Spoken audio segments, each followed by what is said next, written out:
Hi, welcome to Authentic Healing with Shannon. Today I wanted to talk about when rest helps and when it doesn't, and understanding the difference between acute pain and chronic pain and how we need to treat them very differently. So chronic pain is exhausting, right? It really is. And rest is necessary. It absolutely is necessary. However, over time, that rest can send the message to your brain that it is unsafe to move. Why? Lots of reasons. Oh, I don't want to overdo and then I'll be down for weeks. Absolutely understandable. But so it has to do with how it's done, which we'll get to shortly. So let's talk a little bit about the difference between acute pain and chronic pain. So acute pain, you sprain your ankle or you hurt yourself. You ice it, usually is the best thing to do in the first 24 hours. You can do easy movement. You can just do all the things you need to do to create a reduction of the pain from an acute injury. However, what happens with chronic pain is that your nervous system continues to get information that says we're still in pain. And then it just is there all the time, even though there's no damage, right? The injury has healed, right? Now, sometimes, of course, you can have a pinched nerve, you have migraines, you have endometriosis, you have fibromyalgia, and there are lots of reasons why that happens. So I'm not saying that there is no reason behind chronic pain. It's just that the system has now created this loop of, I am in this chronic state, there is no longer an acute issue happening. And so how we deal with that needs to be addressed differently. So it's new information that we need to put into the system, right? So you're laying down, you're resting because you're hurting.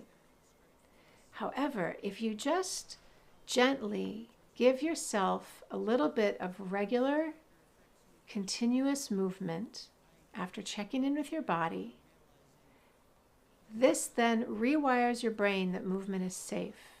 And it starts to override that message that was saying, oh, movement's bad. So this isn't pushing.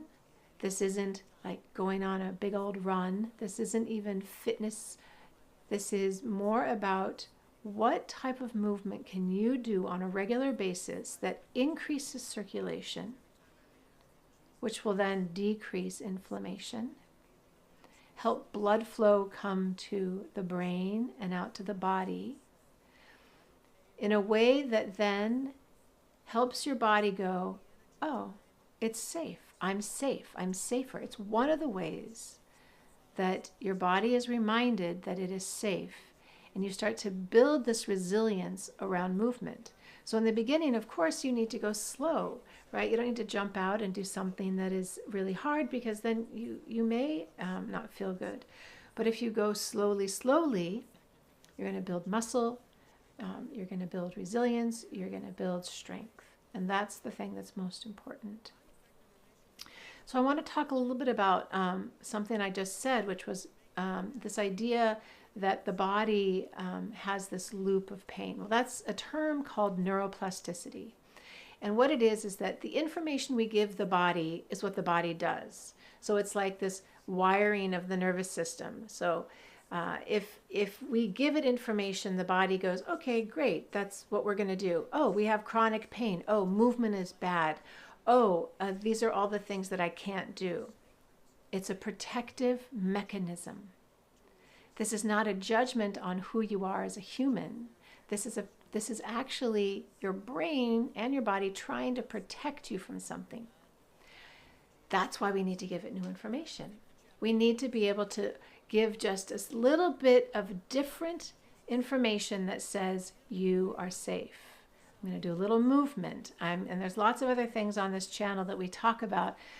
There's a whole video on the 10 things your nervous system loves to reduce pain. Take a look at that one, because if you follow all those, that adds to this belief system and changes the rewiring, the neuroplasticity in the brain, and it can change that chronic sensation to a non-chronic one. It can reduce it significantly.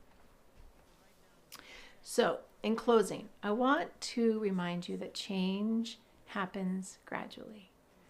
It's about the consistency of doing something daily if possible, or every other day in small amounts, and then growing that.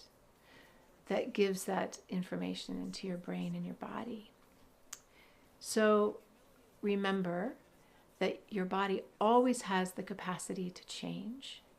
And do remember that chronic pain and acute pain need to be dealt with very differently. One requires rest and healing, acute pain. The other one actually requires rest and a bit of a push into movement and doing things that the brain says, no, no, no, don't do that. That's not safe. So that you are rewriting new information to remind yourself that movement is safe.